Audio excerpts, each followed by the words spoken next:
Peace, peace. Peace, peace.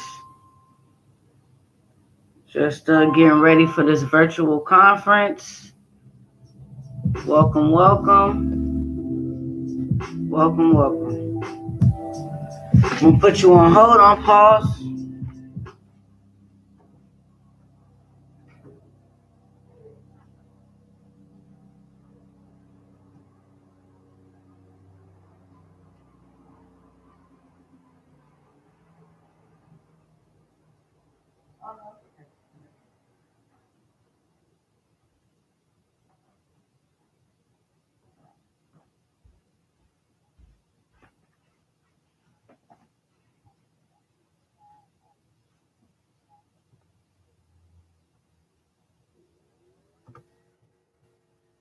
Mm-hmm.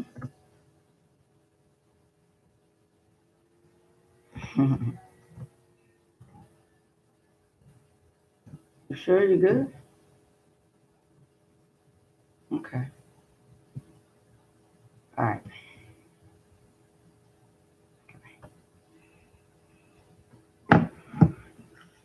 Okay, I had to grab that phone call real quick.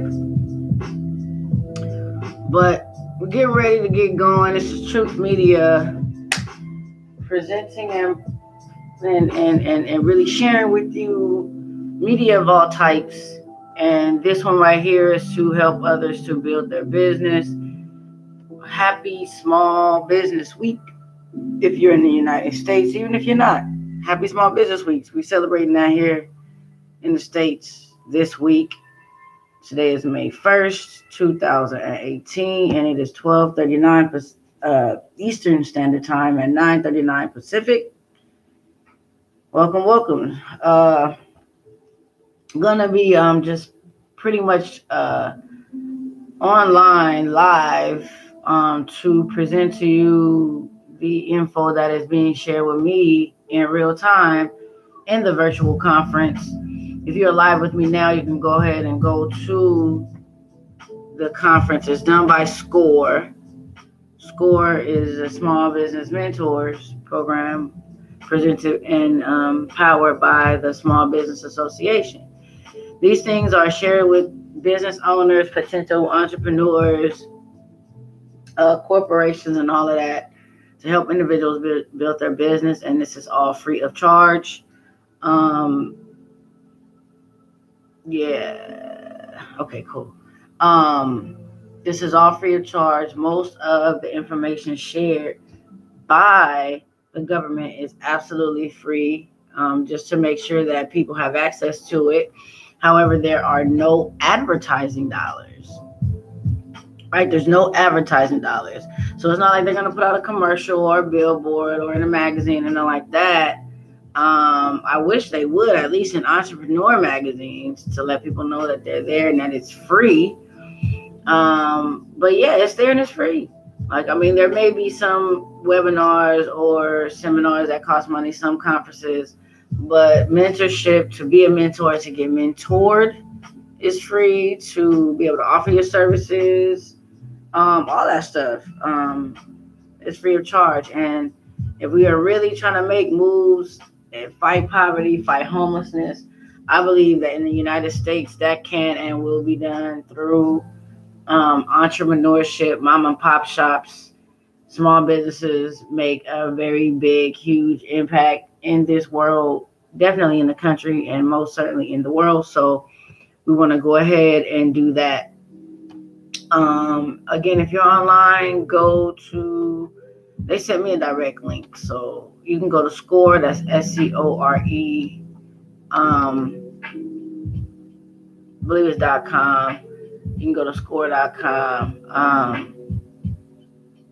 and I guess go from there. I got the direct link, so it's since I registered. So you may have to register to get the link, or you might just have to go online, set up, send in your email, and then they'll send you a link right away or something like that.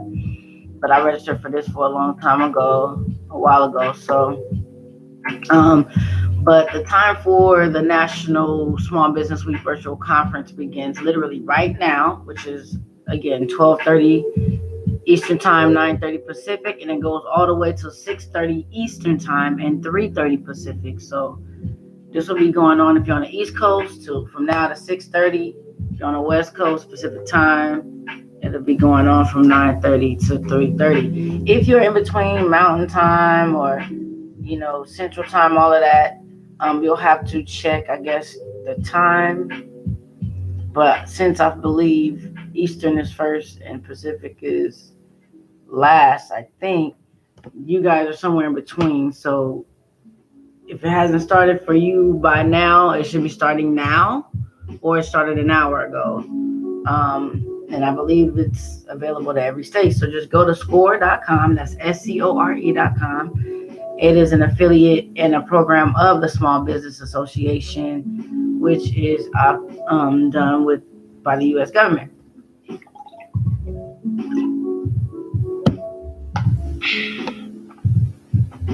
Oh my gosh, I needed some water.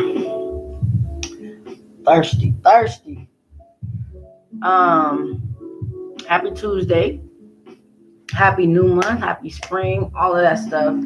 And once again, I'll just be live for the sake of being live, hoping that you guys are able to get this information.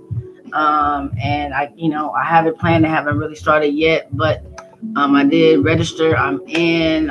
Just like a regular conference and all of that. I'm just waiting for things to start. I believe the first seminar begins in about 15 minutes. That will be 1 p.m. Eastern Time, 10 a.m. Pacific. Again, if you're in between that, you're in between. But I would say log on and go for it. This can only help you and your community if you're a community organizer, if you're an activist, if you are already a small business owner, aspire to be a small business owner, don't know your idea yet, not really sure. All of these things will go to serve you better and best. Better than, the homie that you asking questions for, who may not even have a business yet, may just have a hustle. This right here is more than a hustle. This is a business, right? Like, we are constructing businesses here. We are creating business, building business together with the help of one another. So I really want to give just props to this conference, right? Like, so man, I'm so excited and I'm so proud to just be a part of this this whole thing. So I'm gonna go ahead and go to the auditorium. Let me see what happens in here. Yep, so I'm clicking on the auditorium. It's gonna start in 9 minutes. And what's first is how changing consumer behavior impacts your business. Technology allows you to understand consumer behavior better than ever. Join this webinar presented by Anastasia Kudrez to learn how these insights can help shape your digital marketing plan and what you can do to position your business for success. Now, if you're like, I'm not really there at this point in my career, at this point in my business, it's cool. You will be here at some point. You'll be here soon, actually, once you get going. So just listen. If you can't listen right now, you at work, you got other things to do, or you got to, keep it on the low, whatever it is. It's all good. It's all to the good. So that starts in 9 minutes. That is powered by Google. Okay, the next one is starting in an hour and a half. And that will be powered by Paychex. They do payroll, HR, retirement, and insurance. Paychex with an X. That's Paychex. They will be addressing discrimination and harassment in the workplace. In this timely webinar, you'll learn about employer liability, key implements of a sound non-harassment program and policies, and procedures that can help protect your employees and your business.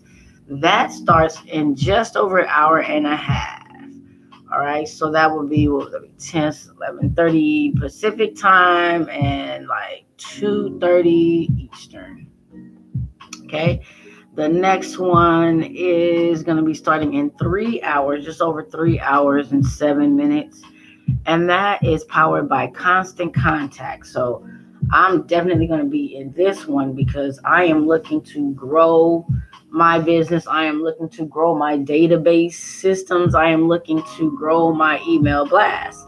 So, and I have a number of lists. I got like, my PR stuff, like in terms of marketing promotions and the newspapers and that whole thing as far as my email contact. Then I got my peoples, people that I, as a teaching artist, people I teach with or that I, perform with or in conjunction with or what have you. And that's a whole other list, and everything that goes there from studio time, DJs I met, the whole thing is that. And then I have professional list of people who are not necessarily in my industry, but perhaps are in my database or market for some reason or another. Like, for instance, I may have, since I have a house cleaning a business, I may have, someone who buffers floors, or, a laundry service that I outsource. So that would be one of them. That would be a whole other professional list. Like, I got people who paint, right? So that would be on that professionals list. Or people that I do business with as well. That would be on a professional list. Now, sometimes these overlap. Like, I have friends who have businesses and we're on a personal tip. Like, hey, what's up? We're going to perform these poems together, whatever. And then, they have a studio. So then we do business, like I pay for their studio time or whatever that goes. So they will in turn be in both databases. But with Constant Contact, I'm going to see what they have to say about that and how I can grow that part of my business to keep this email marketing and blasting going.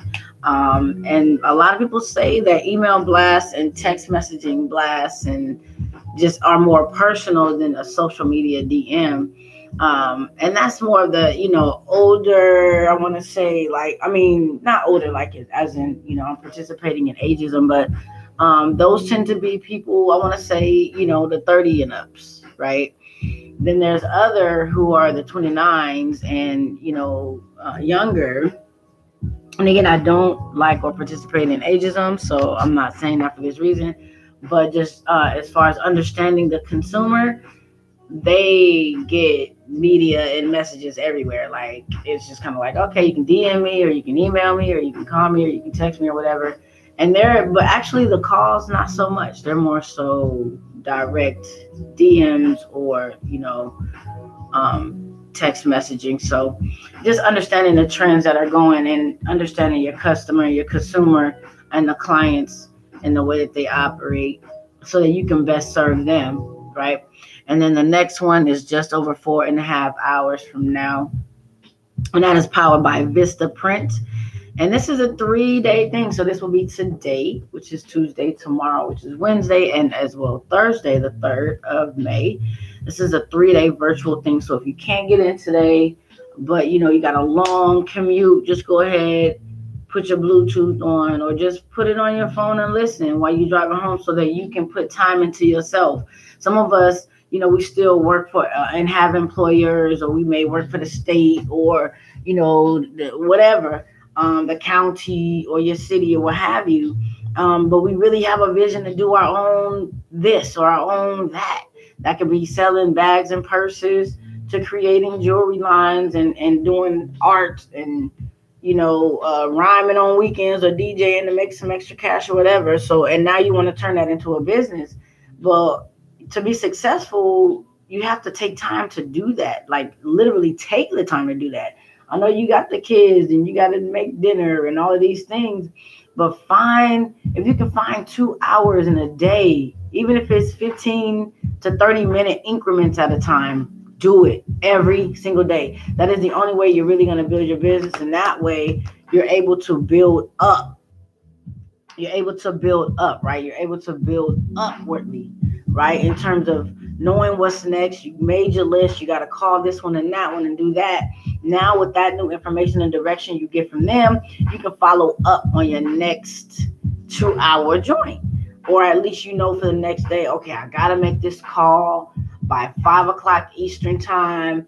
I know I'm in, Portland, or I know I'm in LA. So that means 2 o'clock over here. So whatever. Okay, on my break, I can make that phone call and you don't have to wait. But that's also putting in that time to build your business.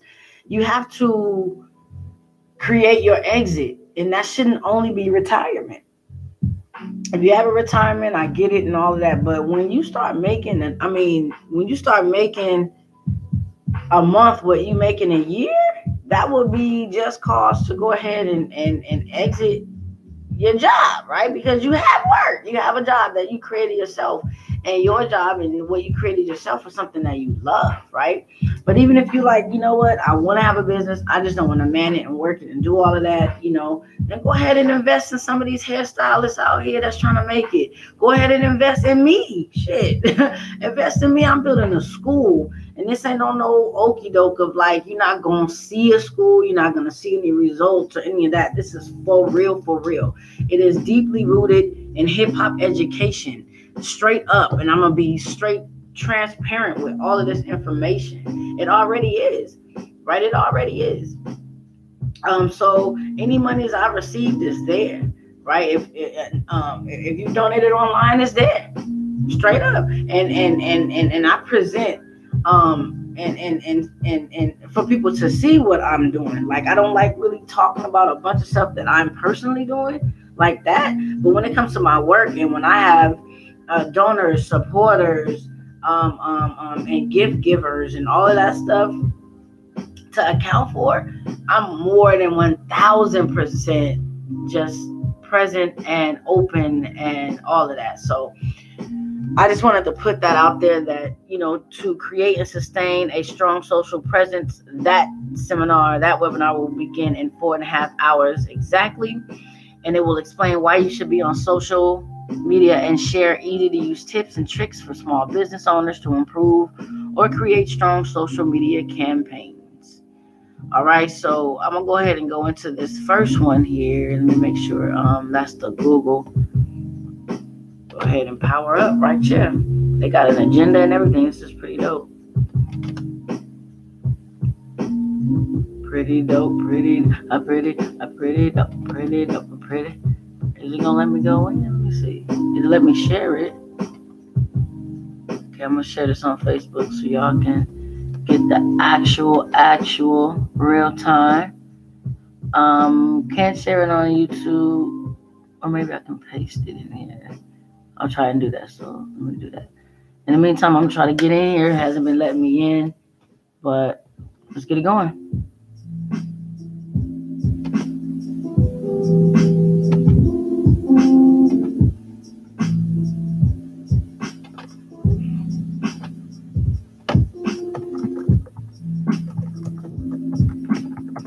Yeah, so let's just keep building, family. Let's keep building. It is what it is. Even if you took 2 hours a day for the next 5 years, you know that in 5, you got something, and you'll know sooner than that when you can actually leave your job, exit, whatever. You already know. So let me see how to get in here. Live presentation will start in a few minutes. Head over auditorium right here. Boom. So it looks like the live presentations are in the auditorium. Okay, I'm gonna go back to the auditorium. Yeah, in the auditorium. And it looks like I'm here. I don't know. Oh, there it goes. Did it start yet? All right, there it is. It's loading. We're getting going. Let's go, folks. TRUthe Media presenting. This is my music in the background, though. So, speaker of Google's Get Your Business Online, Anastasia Kudrez. Right, it's going to begin in exactly 3 minutes and 27 seconds. Has Q&As and files and PowerPoints and all of that. So, yeah. Let's get it going. I'm going to do this real quick thing. So, I don't want to just ramble. Let me make sure that I put this one in here too. Yeah, I don't want to like ramble and, do the whole thing. I'd rather actually be speaking and giving you content. And I know that I have a few minutes to to say a couple of words. So I just want to encourage y'all, encourage y'all to start your business. Keep on keeping on. For real. Keep on keeping on, because it means something, right? It means something when you taking time for yourself. It means something. It means something when you are going places. It means something when you putting in this work. It means so much. So much. And I really want to implore that we are like waiting for your work. We are excited. We can't even express how excited we are to and how anticipatory your work is. Even if you're like, well, I'm just, learning this little plumbing thing, like, like it's not like they're not gonna pay me. It's not like I'm really, no, you have no idea. So many people want people who look like them, who sound like them, right? So many people want, people who are from where they from, right? People who want someone who's familiar, a familiar voice, a familiar face, right? People want someone who's caring and compassionate. And if you have all of those qualities, you can give that.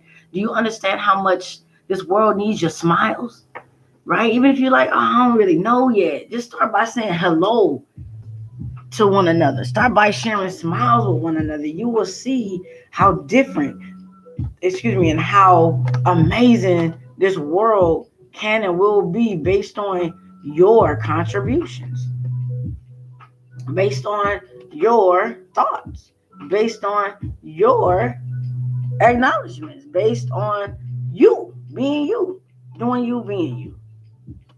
How much of a blessing that is, that you are going into business to help a population and not exploit them. That is a blessing to this world, a blessing to yourself, right? Even though it's not even about yourself like that. You in business, you at your work site, you with your kids, you at school, you where you are in this world, at the store, in the drive-through, doing you, that's the best place for you to vibrate. And I understand and realize a lot of us are working from and through hurts, but believe me, when you get those under control and when you begin to deal with that and heal from that, your life will be different and change forever. Real talk. So here we go. We're live now with Anastasia Kudres, speaker of Google's Get Your Business Online. And if you are online, you found the links, you followed and all of that, then come on over to the auditorium of the webinar. And we are beginning right now, literally. Webcast is about to begin. That's what it say right here. All right, here we go. Let me turn this up so we can hear.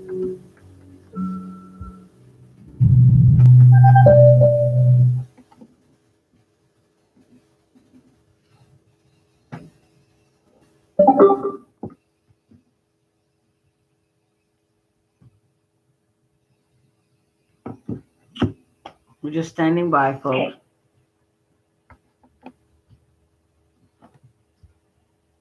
Sounds like they're trying to say something. They might be having some technical difficulties on their end. It's going in and out. Hi, everyone. Hey. Welcome to the National Small Business Week Virtual Conference, brought to you by the SBA and SCORE. And welcome to the first webinar in a series of 12 webinars that will be held over the course of the next 3 days.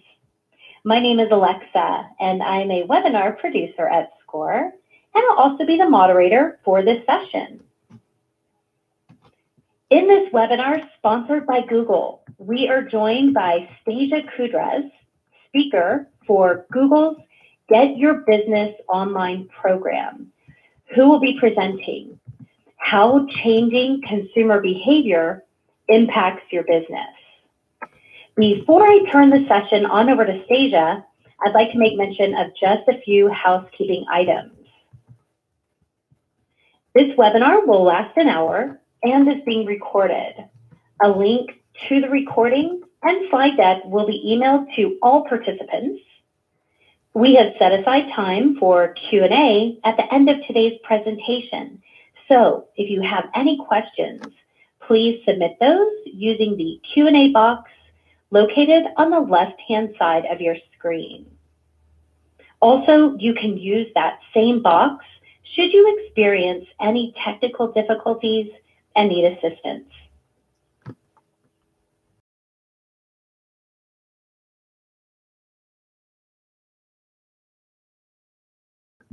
Hi, Stasia, welcome.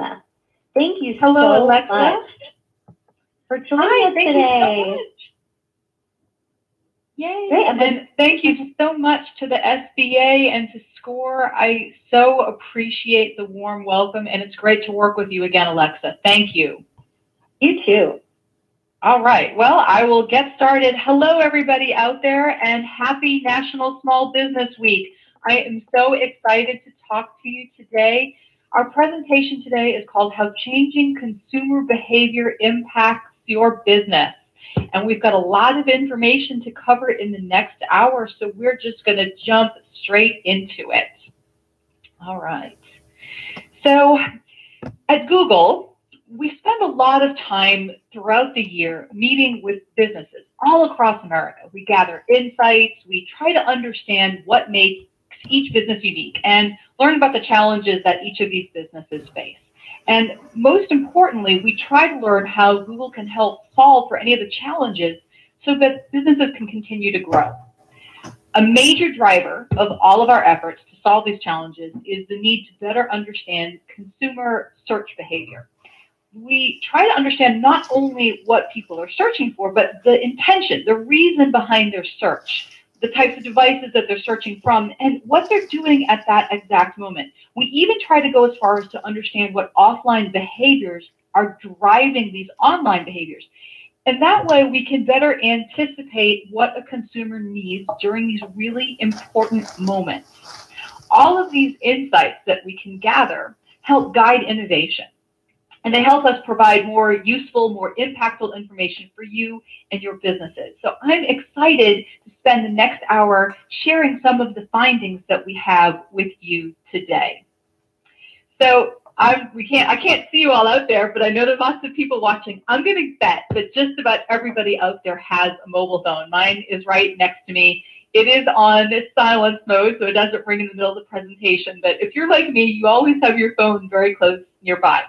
And you've all experienced how mobile has changed our daily lives forever. We use our phones to do everything.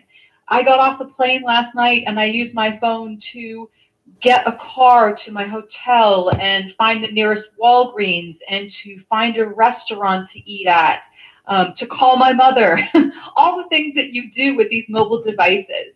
And so we as business owners need to start thinking about how we can then communicate and find our customers in these important moments when they're actually using their phones. A recent study showed that actually 87% of smartphone owners are using it in their first moment of need. It provides you with the ability to obtain information almost instantaneously. And as technology continues to progress, the need for our businesses to anticipate these moments becomes even more critical. I want you to think about your phone as being, or phones as being a window into what people are interested in, what they need, and what they want. And looking back on all of the searches that happened in 2017, we found that a new consumer emerged, a new super empowered consumer took shape. And the three defining characteristics of today's super empowered consumer is that they are more curious, more demanding, and more impatient than ever before. We saw evidence of this all throughout 2017. And now, as you as business owners and marketers, it's really important to understand how that impacts you as you move forward with your marketing campaigns in 2018. So let's take a look at them a little bit more closely. Let's talk about the more curious consumer. Now, turning to search, to find information isn't a new concept. I mean, when we want to find something, we go to a search engine, we look for it. And people have long used it to satisfy their curiosity. But now we're finding that the questions that people ask are actually providing a snapshot of cultural flashpoints. They turn to things when they want to find information like what is Bitcoin or when is the solar eclipse, things like that. But beyond what they're searching for, it's how they search for it that paints an even more insightful picture. We see that curiosity has increased and people are being more and more specific than ever. We see this in the search data. For example, if we look back at historical searches, we see that there may have been searches for best laptop, but now the searches are far more specific, like best laptop for 3D animation to make this thing. So what does that mean for you? It means that when consumers are deciding on purchases, big and small, whether it's a computer to buy or whether it's to go and find a sandwich for lunch, it's natural that they not only consult friends and families, but also the wealth of information that's available on the web. And as these searches become more specific, your opportunities to sort of imagine or reimagine your role in helping people make these decisions begins to appear. Marketers across all categories have the chance to influence curious and people who are investigating things online with helpful advice.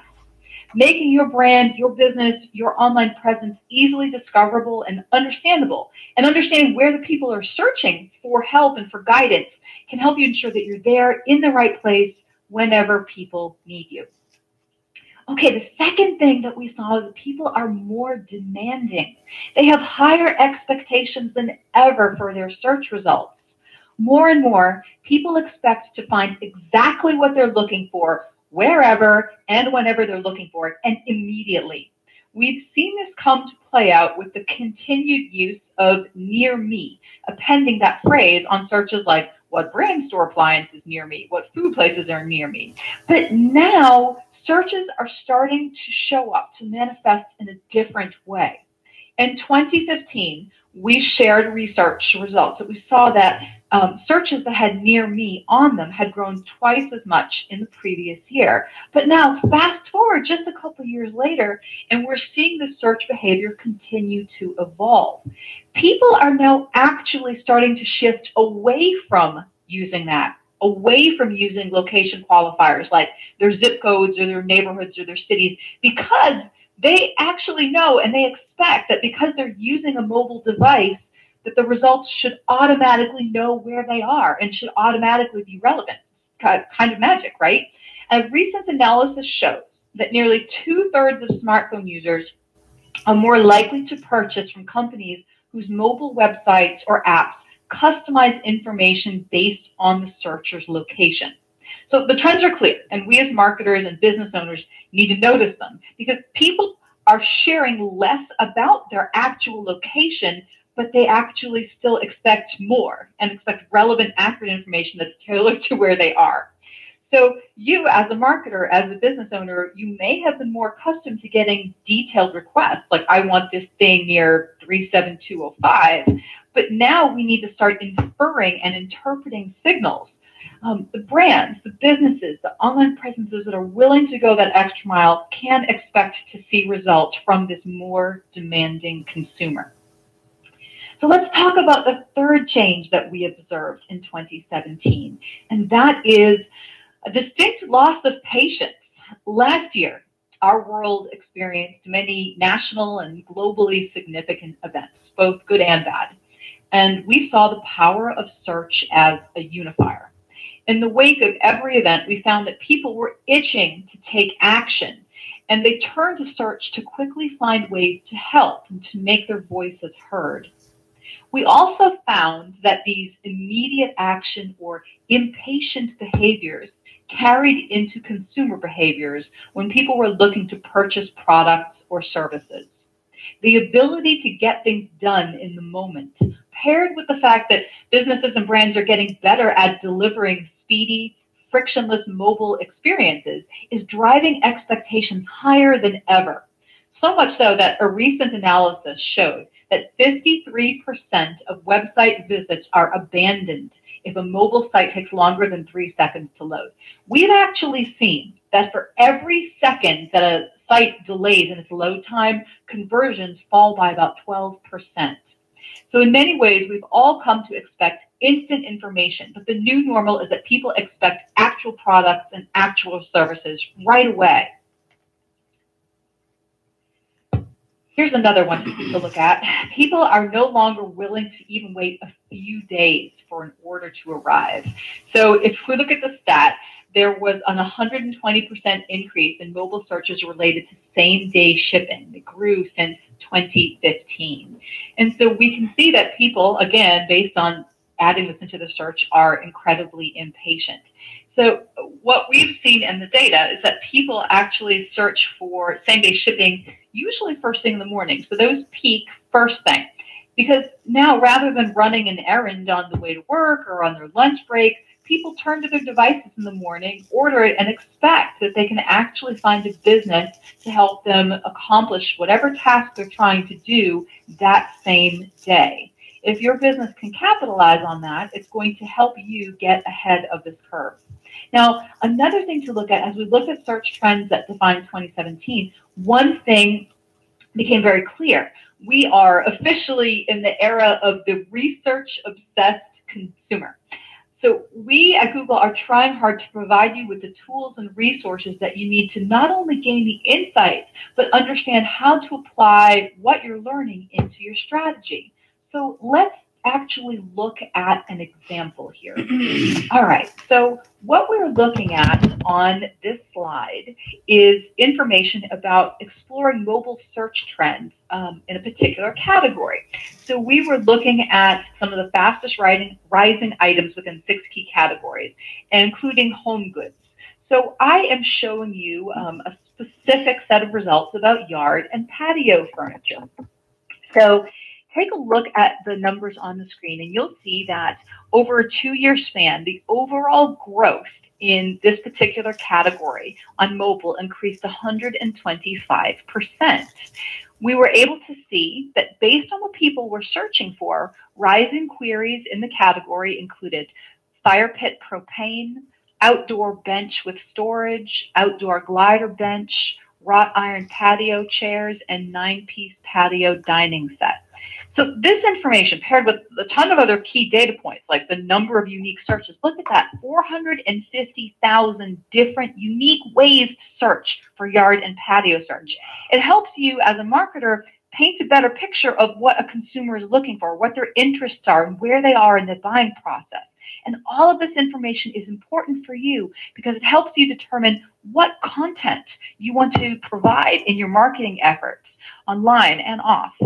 All of this information, you can find this and lots of other trends at a website called thinkwithgoogle.com. And you can do more research there to look in your particular category and see what some of the trends are.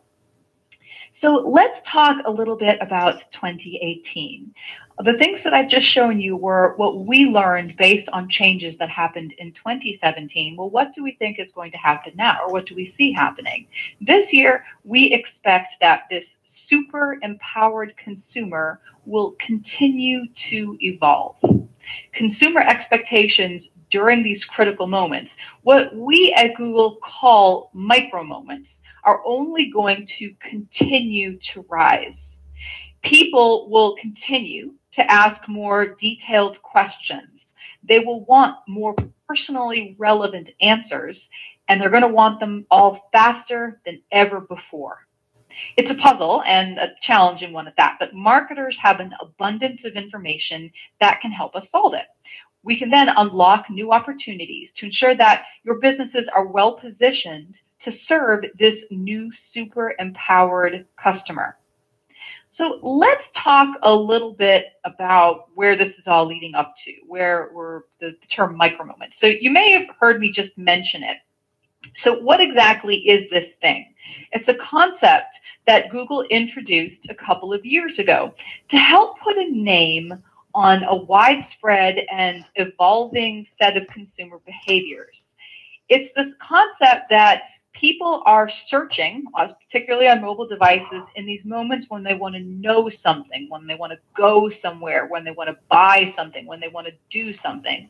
So this concept of know, go, do, and buy applies to these micro moments. And it helps you as marketers think about which moments matter the most during a consumer's life cycle online, and at what point your brand, your business can actually come in and help a consumer make a decision.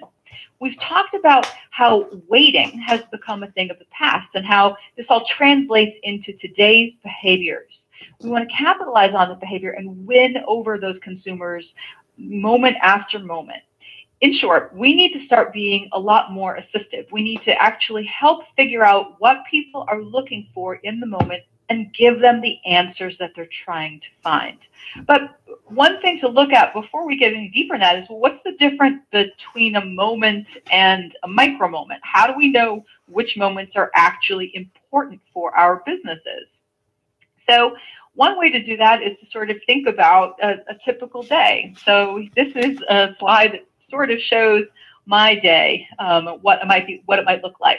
I might wake up, I might check my social media, I might message my friends to let them know we're going to have lunch today. I might look up new coffee drinks to try. Incidentally, this morning I tried my latte with coconut milk, and it was absolutely delicious. So that was my new find today.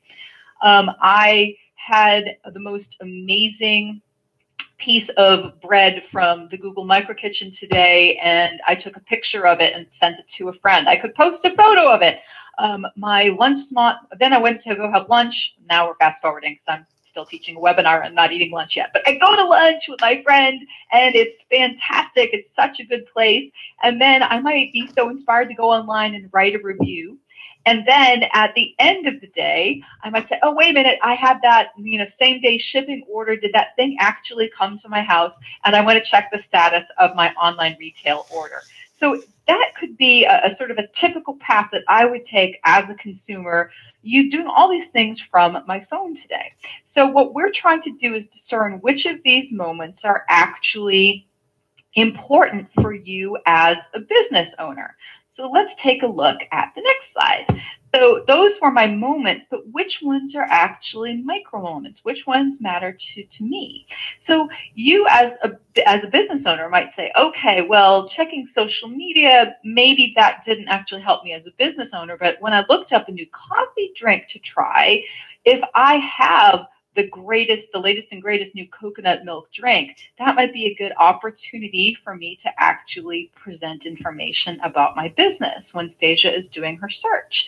And if I am a local restaurant, then maybe I'm like, aha, I know Stasia needs a place to eat. So I'm going to let her know that I take lunch reservations, and look at this great deal that I'm offering for my lunch specials today. So basically, you can look at all of the things that I did throughout that day and identify places where I'm looking for some place that I want to go, or something I want to know, go, do, or buy, and then provide the answer to that question when I'm actually doing the search. So basically, you are assisting people in their critical moments of need.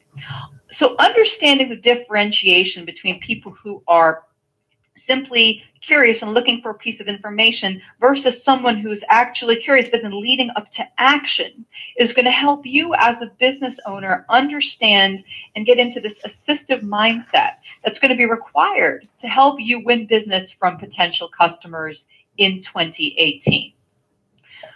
All right, so how can your brand get their attention? Because there are a lot of businesses out there vying for it. So how do you win the attention of a consumer in these moments?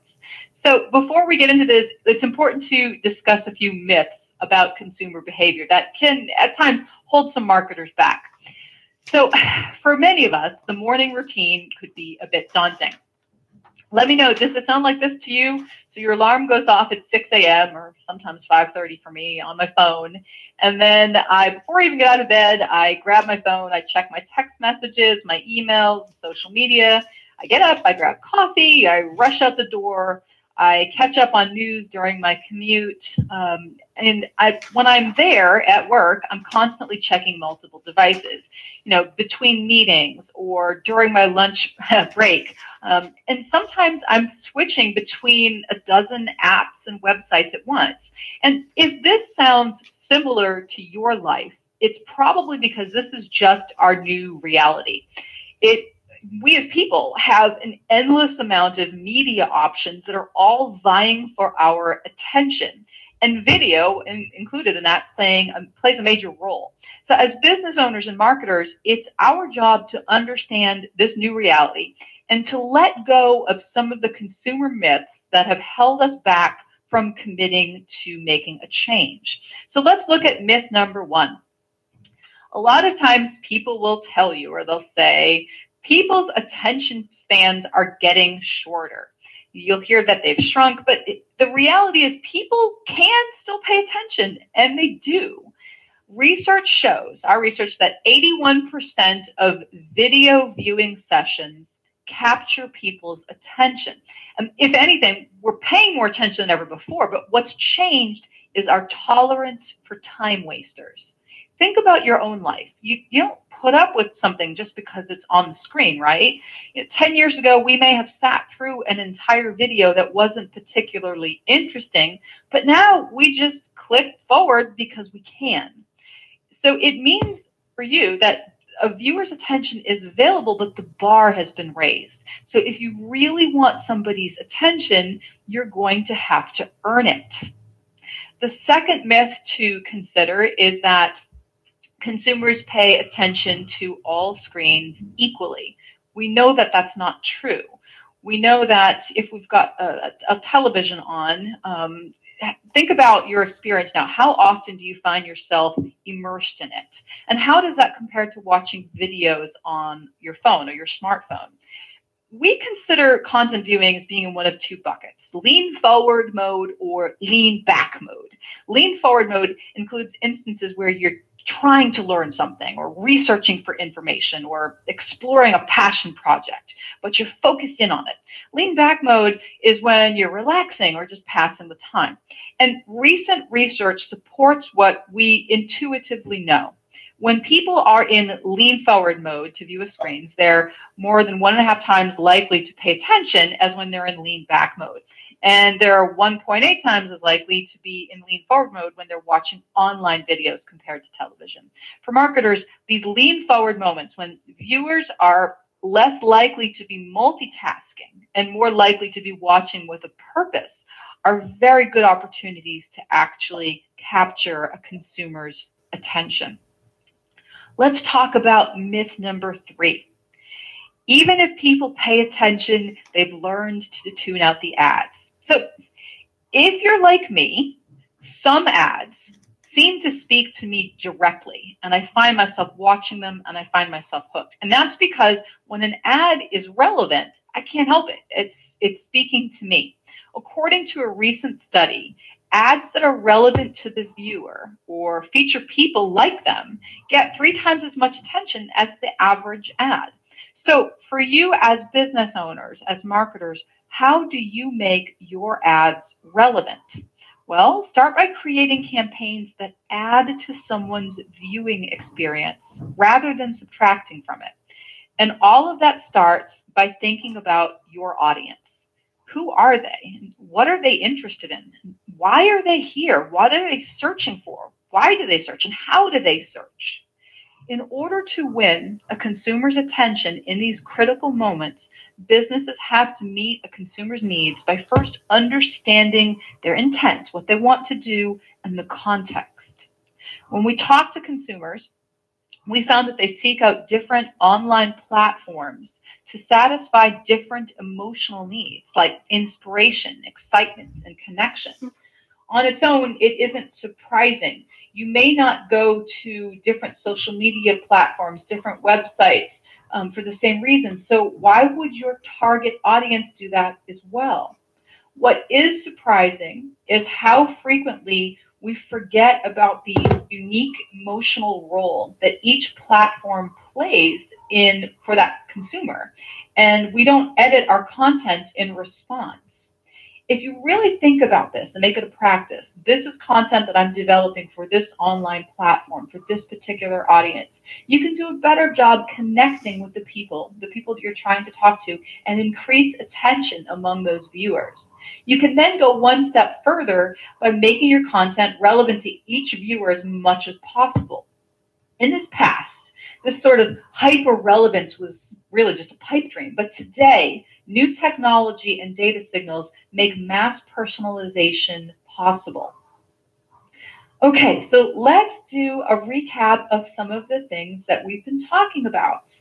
The fact is that it's more than ever, it's possible to continue to win hearts and minds in today's world of too many options and not enough time to do it all. So in order to do that, think about discarding myths and remembering some important truths. People still do pay attention, but with more content out there than ever before, the bar for quality has been raised. Secondly, you are most likely to capture people's attention when they're in lean forward mode rather than lean back, online video versus TV.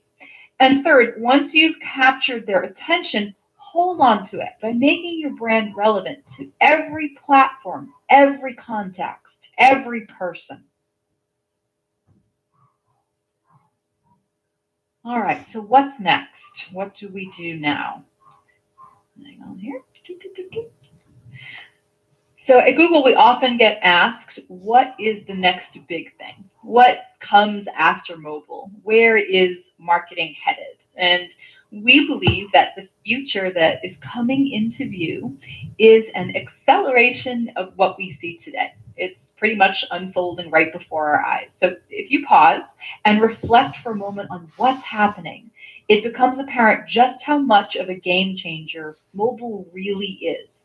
But mobile isn't just an epic game changer. It's a prerequisite. It's just one critical leg on the journey towards providing a more helpful experience towards your customers, towards consumers.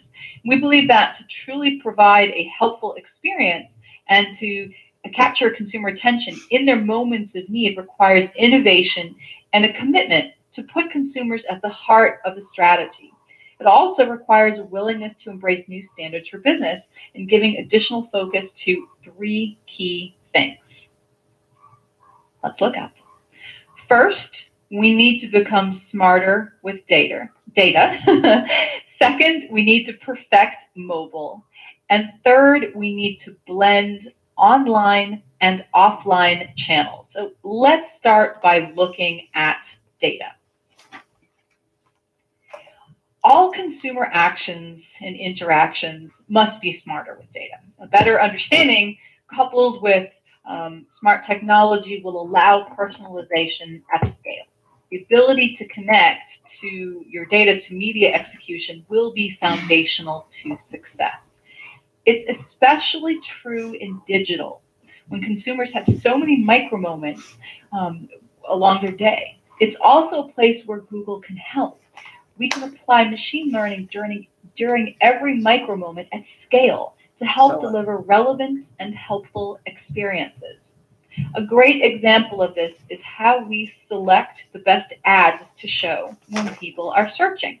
So let's go back to that example that I talked about way back in the beginning, when the consumer was searching for the best 3D computer to buy.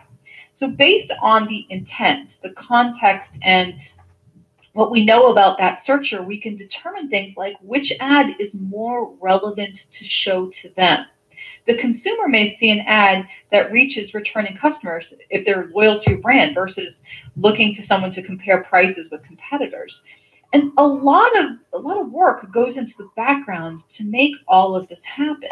Millions of computations are being run in real time for every single action in order for us to show the most relevant ad to that particular searcher. And all you need to do is add as many ads that are right for your business. Incorporating data into our campaigns is critical. But once you manage to capture that consumer's attention, it's equally important that you provide a great mobile experience. So let's talk about that next piece. Next one is perfecting mobile. It's critical to get it right because strategic shifts that you make today lay the groundwork for what's coming. You want to think about, how can I delight people? How can I be useful when people come to my website on mobile devices? And it needs to be fast and relevant and assistive. As new smart devices emerge and as customers embrace new, more natural ways to interact with those devices, for example, voice commands, the micro moments behavior that mobile devices kickstarted are only going to multiply. With voice-activated assistants growing in popularity, consumer habits are beginning to shift. A recent study showed that 20% of searches in the Google app are now done by voice, and almost 70% of requests to the Google Assistant are expressed in natural language, not typical keywords that people type into a web search. That means that people are searching differently. Searches are going to look different as this trend continues to evolve. And it's only the beginning. And so it's paramount that you, as marketers, begin to make shifts preparing for this new type of search, this new type of behavior that you're going to see with your customers. All right, last but not least, blending online and offline channels. We have to meet this critical reality for businesses. One way that you may have heard this is people talk about omnichannel or omnichannel assistance. The way I like to describe it is basically figuring out how to blend your online and your offline. So let's back up a little and explain. You as a business owner, more than ever, need to figure out how to provide a seamless experience. So no matter how people are finding you, no matter what device they're using or what channel they're using to get to you, you need to figure out how you can basically carry that experience across all those different ways. Customers engage with companies in a physical store, on a website, on a mobile app, through social media. And there really is blending the line. For a consumer, there really isn't a line between these channels. The reality is that consumers can't distinguish between online and offline like they did before. And to be a successful marketer today, you need to have a deeper understanding of how your consumers, your customers, are actually acting, interacting with your business and your brand across all of these different ways, these different channels, and provide an assistive experience no matter where and how they are encountering you today. All right. So we have covered a ton of information today. And I hope that you found it to not only be insightful, but exciting. There's still a lot more to do to better understand our consumers' behavior. But the future is what we at Google have been building toward for the last 18 years with search. We now have the ability to apply data, built-in intelligence at scale to help your business deliver the most relevant information and helpful experiences to your customers. And we're excited to continue helping your businesses grow. And with that, I want to thank you guys so much for listening to me talk about change in consumer behavior. And I am going to turn it back to Alexa to see if we have any questions that we can answer for the second portion of today's session. So thanks, Alexa. Okay, Stacia, thank you so much.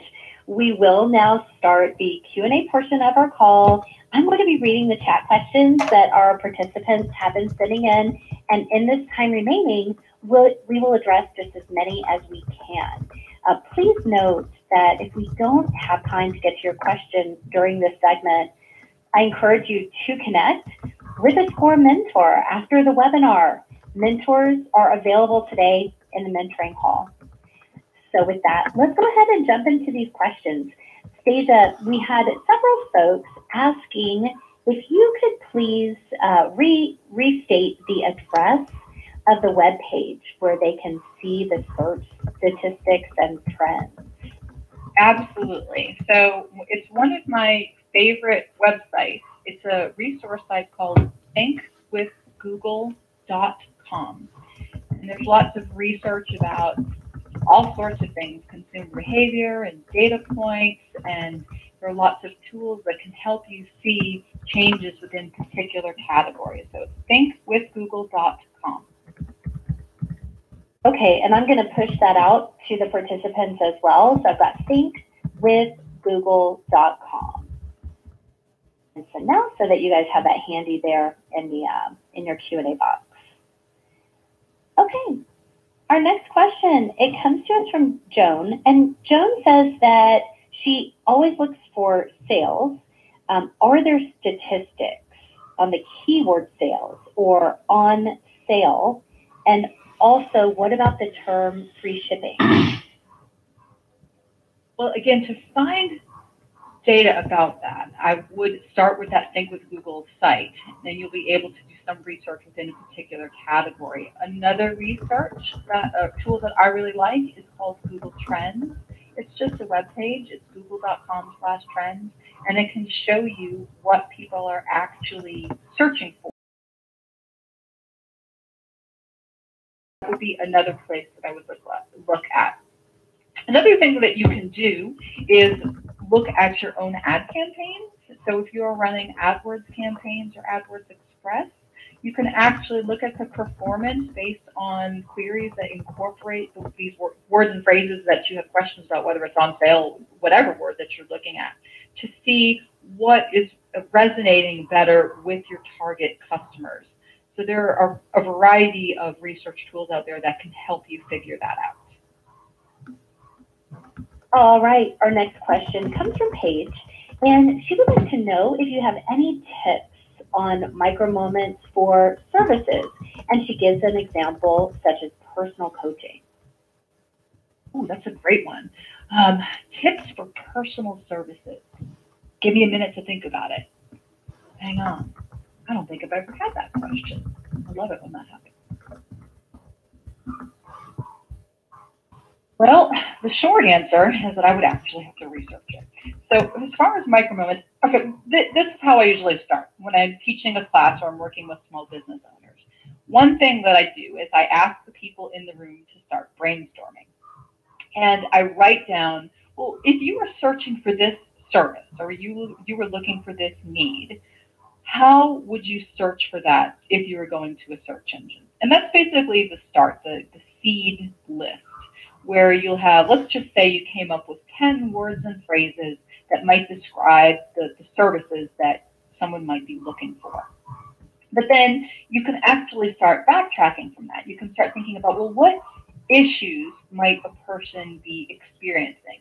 If it's personal coaching, maybe it's somebody who is really hoping to get a promotion at their workplace, or they're applying for a new prestigious job. That's just as one set of examples. So what might that person be searching for? And then you can start developing a list of words and phrases that based on what a person in that particular situation might want or need at that moment in time. So it's sort of developing that series of personas, those groups of customers that you are hoping to reach, and figuring out, well, what would they actually be looking for? We talk a lot about developing content that helps answer a person's wants and needs at that moment in time. And so that ties directly into micro moments. So as an example, if you were that personal coach and a client came to you asking for help about negotiating a salary increase or positioning themselves in a competitive market for that promotion, what information could you provide on your website, on your online presence, that could then help them achieve their goals or find the answers that they're looking for? And by presenting yourself, it's going to do a few things. It's going to show and demonstrate that your website is a resource and that you are a source of knowledge based on whatever topic that they're looking for. And it can also help facilitate that relationship with your business. So that's how I would start doing this, really taking a step back and looking at what your people might be searching for. There are lots of other ways to do it. If you have a website and you have an internal search on that, you can look at how people are searching within your website to get ideas. You could just keep a running list of all of the phone calls you get and what people are looking for, what people want and what they need. And you can use these as ideas to start building out that content and tapping into these critical micro moments. Great question. Thank you. All right, next question comes from Tracy. What would you say is the best way to emphasize shopping or doing business with local businesses when battling the online worldwide options? Well, we talked about how impatient people are today.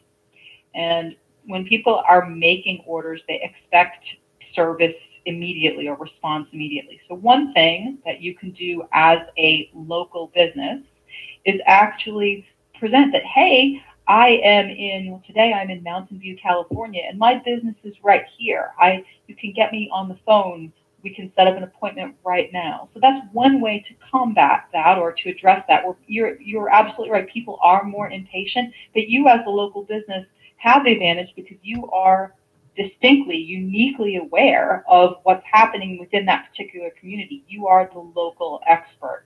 And if I have a need, something that I want to know or go or do or buy, you can help that person right away. One tool that we use at Google or that we recommend is called Google My Business. And it's a free business listing that local businesses can create. And that's a great way to then present your information, including things like offers that tell people, local searchers, that, hey, this is a business and I've got this thing right away. So there are lots of different ways where as a local business, I would position it that I am here, I'm in your community, I'm connected to you, and I have the answers to the questions that you may have. So that's how I would work it as a local business. Okay, Stasia, our next question comes to us from Stephanie. And Stephanie would like to know, with the major corporations merging, how do you think that may affect searches by devices, if it will at all? So she gives an example, Sprint and T-Mobile merging and going to change to telecom services. Well, the short answer to that is I don't know. I'm not sure. I look at search behavior. So for me, that would be, for me to answer that, I think that would be pretty much speculation. So I don't know. I think that anytime anything changes, it's worth watching and seeing what comes out of that. For right now, I'm focused on how people are actually typing those searches in, which for me is going to be separate from how on the business side, how those big providers actually merge their companies. So I'm sorry, I don't really have a good answer for that one. Okay, next question comes from Marita. Marita says that she's heard many folks mention that they do not have time to watch videos. So do you think that it's a good idea to offer transcripts and videos, or just transcripts for customers to scan? Hey, Marita. So that's such an interesting question because I'm probably guilty of saying that too, where I don't have time to sit and watch that whole thing. And we talk a lot about best practices for videos and if you're creating them. It depends on what the video is for.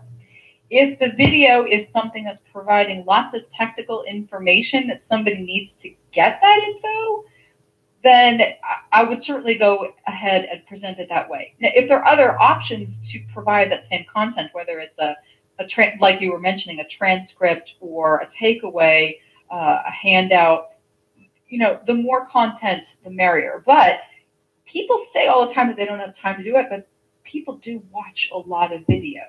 Again, it's what that video is actually for. If it's for inspiration or entertainment, a lot of you probably heard about unboxing videos where people watch a video of how a product is taken from a package and assembled or set up.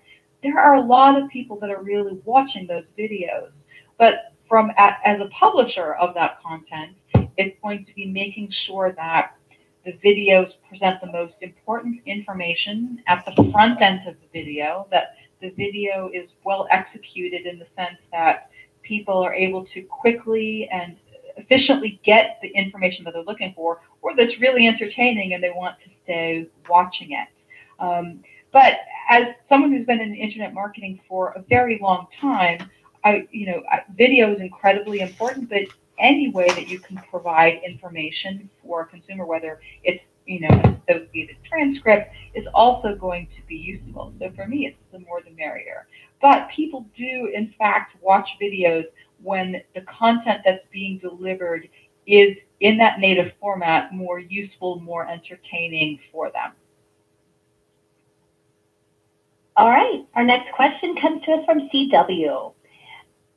Stasia, do you have any tips for capturing attention without being intrusive? Yes. So think about your advertising campaigns as being less of an interruptive experience. For me, it's almost a mindset where it's not about trying to take people's attention away from what they're doing and saying, hey, listen to me, look at this great thing. It's this new mindset of where we are assisting people figuring out what they want. That's one of the neat things about technology today, is that we're able to really target and personalize our content to people based on what they're looking for at that moment. So if you as a marketer are able to say, I know that this person is looking for an answer for this question, and so the information that you provide for them at that moment in time isn't going to be pulling them away from what they're trying to do. It's only going to be helping them get closer to the answer that they're looking for. So it's the technology and all the pieces are there. It's really just a matter of taking a step back as a marketer and really figuring out how to strategically create the content in those marketing campaigns based on what we know about this customer at this moment in time, and tapping into those micro moments. Okay, next question comes from Tracy. Do you happen to know if there is a resource to find relevant search keywords that find your business? I'm sorry, could you repeat the question? Oh, sure. That's okay. Do you happen to know if there is a resource to find relevant search keywords that find your business? Oh, I see. So there's a few things that you can do. You can, well, first of all, if you're using advertising campaigns, you can see which keywords that you're using, phrases that are driving visits to your site based on your ads. You can also do search with Google Trends to see what people are actually searching for. So as an example, you can go there and say, I want to know, if we're looking at our patio furniture example that we did, you can go and people are searching for words related to this like this. And then you can, hopefully those will be driving traffic into your site. Another thing that you can look at is Google Search Console. It used to be called Webmaster Tools. And that can help show you what keywords are related, what keywords Google is finding in your website, which can help you figure out, all right, well, based on these reports, I know that my website is being connected on these types of searches. So that those are three ways that you can get started figuring out search words and phrases. Another thing you can do is just go and do a search, go type it in. So one of the things that I like to do is say, all right, well, I would like to show up for this word or phrase. And then I go and I type it in and see what shows up.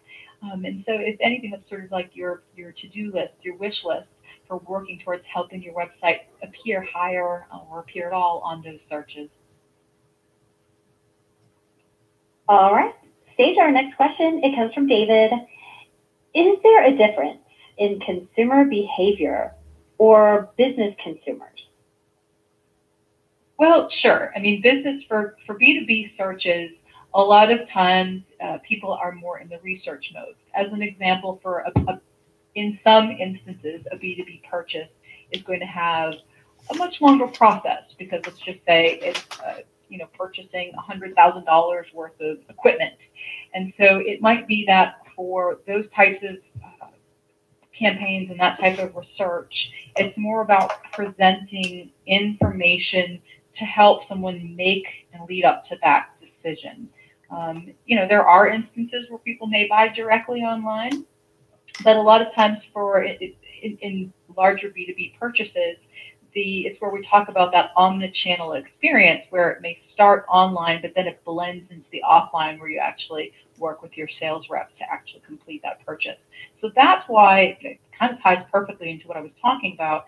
Now as marketers, we need to start thinking about the two worlds, the online and the offline world, really being less separate and how they need to support support each other, or what we're providing, the information that we provide online is that first step into the research for that B2B company that leads into that next step, which might be contacting the human being or going into the store, taking that next step. It's not to say that applies universally, but that's what I've seen a lot in B2B and versus B2C. For B2C, a lot of times it's again more about that impatient consumer. I need this thing, I need this answer now, I want to get this quickly. And so that's one key difference that I see in the data. Okay, our next question comes from Jen. So do you find that the different generations search differently? And if so, do you have any strategies for those particular consumer behaviors? Such an interesting question. I haven't actually looked at that. I mean, I would stipulate that people search in different ways. But I haven't personally looked at the differences between generations. Let me think for a minute about what tool you might be able to use to research that. But offhand, you know where I would probably start? I would go to thinkwithgoogle.com. That's my go-to research resource. And so I would start looking there to see if I could find information about that. But it's such a great question. For me, it would also, that's one way to look at it, but I would be more specific, searching about what thing, what product, or what service. So I think I would need a little more context before I could say a blanket statement. Yes, people who are millennials search this way versus people who are baby boomers search this way. I'd go on a limb and say there may be situations where those searches may be different, but we need more context to answer that question. Okay, Seja, our next question, it comes from Marta. And hi, Marta. She'd like to know so Marta has a variety of services and business.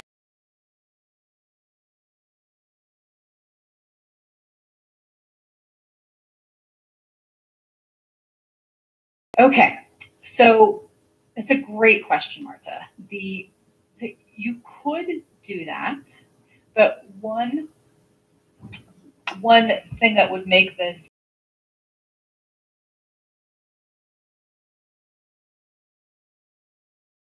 property. And so a lot of business owners say, well, I would love to show up, first in the search results when somebody does a search for me. That's, everybody wants that.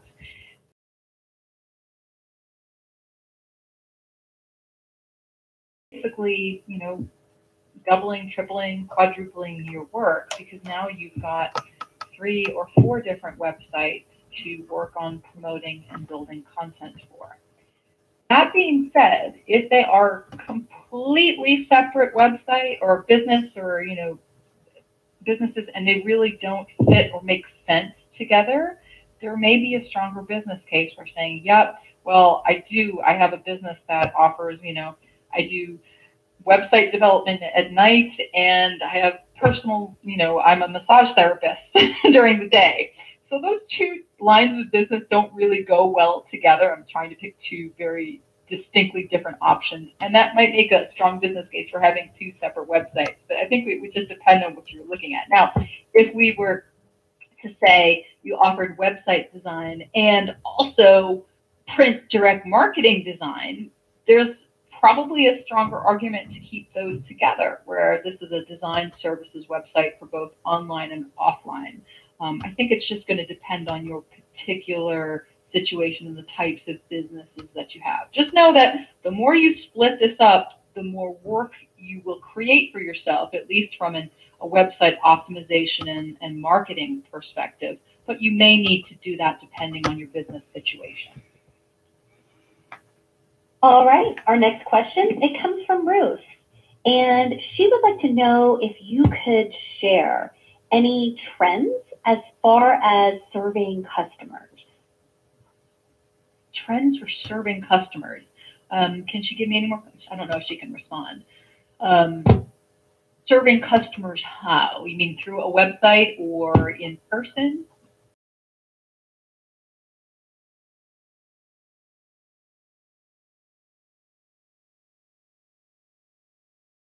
You seeing any ways to survey better than others? Oh, did you say serve or survey? Survey. Survey. I'm sorry, I couldn't hear. Survey. Got it.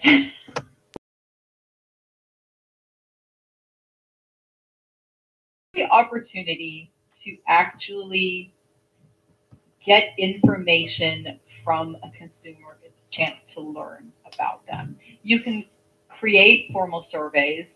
There are things like, autoresponders or auto action after someone does something online, where it can automatically send an email for their experience with your business and collect data that way.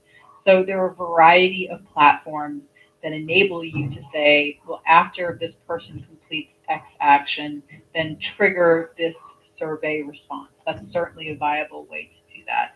But I think that any time that you are communicating with a customer, there's a chance for you to solicit feedback and hopefully be able to tie that back into your process, whether that's, after every email that you send, after every phone call, after every interaction, on social media platforms, figuring out what people are actually saying about you. There are many platforms out there for actually creating and sending out surveys.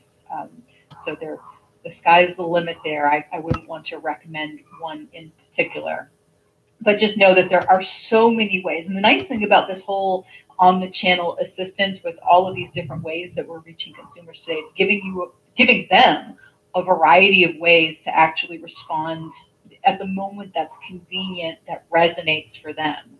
So I would just think about, well, where are all the customer touch points? Can I list out the 5 ways that I'm actually communicating with my target audience? And then can I give them 5 different ways that make it easy for them to give me back information that helps me make an improvement? The other thing too that I would put it out there is that a lot of times I see people, putting out surveys, and it's great. I mean, it's great to learn about that information, but think before you do that, and before you have someone filling out the survey, really think hard about, well, what is it that I plan to do with this information? So really think about you on your end for your business process. Well, when I learn these things, what is it that I hope to do and to accomplish and to change that? Because a lot of times I feel like a business, an entity may collect information and then just say, oh, that's great, and then nothing ever changes from it. But really think about, well, what kind of information would allow me to make actionable improvements in my business process? Okay, Stasia, those are all the questions that we have time for in this session. Oh, thank you guys so much. Yeah, we hope you guys will enjoy the rest of the virtual conference by talking with a mentor in the mentoring hall, networking with other business owners in the networking lounge, chatting with industry experts, and picking up free business resources at the exhibit hall. Join us for the next webinar, Addressing Discrimination and Harassment in the Workplace, starting in 30 minutes.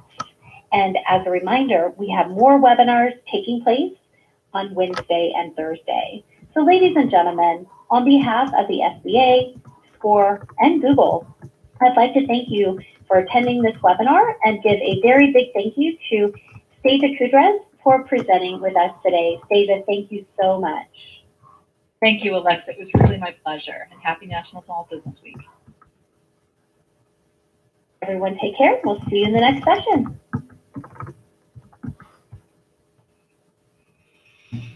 All right, all right.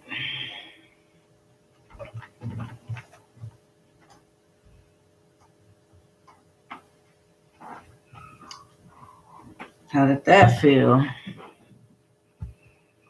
Hope it felt good. Hope you learned something as well. I definitely was over here sidebarring with myself, taking some notes on a couple of things. So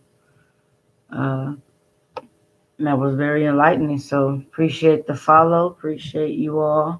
I will be back when the next webinar begins. All right. Peace and blessings. This is Truth Media Global. We're getting it. We're getting it together. You can hit us on PayPal. You want to donate to the cause. You can hit us if you're in California and you wish to have your home, apartment, Airbnb claimed by us for a donation. You can also do so. If you would like for us to do flyers for you, print up some t-shirts, all of that stuff, we are available. This is a way that we give and we offer youth for the future to be able to have a chance to be apprentice and learn entrepreneurship and skills that they actually need to know to live, actually need to know to develop themselves. And first, we teach them principles of hip hop and learning knowledge of self. So, some people call that self help. I call it just community building, yo. Right. So, please continue to follow us. Thank you, thank you, thank you.